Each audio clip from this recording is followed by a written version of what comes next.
Hi everyone and welcome back to another video. So today we're gonna go over a weird way to play Amara. So let's go over it. So this build is called GreenWave Amara. So let's go over the weapon first, guys. So obviously we are using the plasma coil, which is one of the strongest SMG in the game actually. Very cool to use on every character pretty much, except on most because we have the flipper, which is better I think. And next we have the Hellwalker, so we are not using that much Jacob's weapons and whatnot on this build, but this one is too good. So next we have the Backburner with 200 splash damage on it. So for that we have also a bunch of other Backburners and rocket launchers, like all the Backburners for all the elements, and also all the Plague Bearer except the Shock one for 200 splash damage also. So very strong weapons here, very good choice, shreds everything, very simple to acquire, and yeah, very cool. And next we have the Light Show, also another obvious one. It's one of the strongest pistols in the game, and we have them in all the elements. So on next we also have the Sandok, same for pretty much all the weapons on this build, with all the elements. One of the strongest weapons in the game, and probably the strongest sniper in the game actually. So next we also have the Monarch. We have them in all the elements, and they're pretty much the strongest weapon in the game actually. So next I also put a Reflux, which is another great shotgun in this game. It shreds everything. For mobbing it's a very great weapon because it links damage to groups of enemies. So next we also have the Lyuda, which is another strong sniper. And yeah, they got a recent buff on the max size and they're very strong. And finally I've put a bunch of Conference Call because they're very strong for bossing, not for mobbing. Because for mobbing you're gonna miss the multiple things and it's not gonna be that great. So yeah. Oh, and also the Convergence.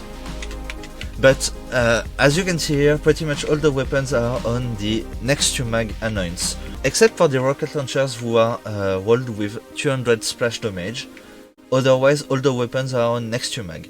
So that's the main thing on this build. We are using next to mag. So let's go over the gear. So first we have shields. So for them we have all the old golds, I mean all the elements and ASCs. Plus I also put the Revolter and the Infernal Wish on ASS. It's in case if you want for bossing, but it's a bit overpowered I think. So in most of the footage that I've put in the start of this video, I was using the old gold and only the old gold. On next we have grenades. So for grenades I've put all the ACs on all the Hunter Seekers, I mean all the elements again, and also a pinade on Grenade Throne. So next we have the artifact. So first of all we have the Snowdrift Victory Rush for running around and mobbing. I really like this one, I pretty much use it every time. So next we have the Cut Purse Launchpad for regenerating ammo and whatnot, so yeah, very cool one. We also have the Elemental Projector Victory Rush, which is very strong for damage. And we also have for damage the Pearl of Ineffable Knowledge, which is one of the most powerful artifacts in the game actually. And finally the Toboggan. This one is not great because the rolls on it and whatnot, but you have it in case you didn't got one yet. And finally for the class mode we are using the Facehacker with +5 into Anima. And yeah, it's very strong for cooldown and whatnot. So we are done with all the weapons and gear, so let's go over the skill tree.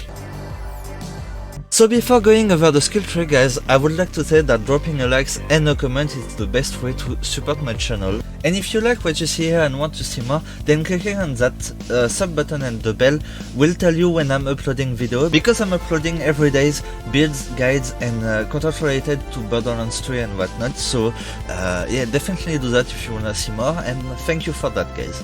So for the purple tree guys, we did only put 5 points into every rain in order to have a boost in spill projectile and splash damage, and also in order to unlock the cold hatred, which is the cryo augments for Amara. So next we have the blue tree, which we are down to Avatar, which is the madcap, because we need to be able to use our action skill 2 times. So yeah, very great. We also have Remnant, which is one of the strongest skill here. It's gonna deal on its own a tons of damage, and we also have 2 after 3 into Late Bear. We also have Assonant, 3 after 3 into Transcend, only 4 into Alacrity. We also have 5 after 5 into Restless, 1 only into Violent Tapestry because don't need 2 more, 3 after 3 into Fast Hands, and 4 into Duarmed. We are using Soul Sap for Augment. So next we have the Green Tree. We are using 3 after 3 into Personal Space, 2 into Root to Rise in order to move down the tree, and very important skill for this build, Arms Deal, because it gives us splash damage and splash damage reduction, so it's very important to us. And it was in order to move down the tree in order to unlock Fracture that we are using, which is very strong for us. And also we have unlocked the Cohesive Augment, so yeah. And finally for the Red Tree. So for this one we are down to Sustainment in order to have Lifesteal and stuff like that. We also have 3 after 3 into Indiscriminate and only 1 into Catharsis. So we have also 5 after 5 into Tempest, 10 after 5 since we are using the boost of the class mod into Anima. It's very strong for us. 2 after 3 into Steady Hands and only 3 into Infusion, no need to have more. So yeah, we are done with all the skill tree and whatnot. So I hope you enjoyed this build. I've tried to keep it short, and if you did enjoy it, then consider dropping a like, a comment and a sub. That would help me a lot. And with that said guys, I will see you in the next one, so take care.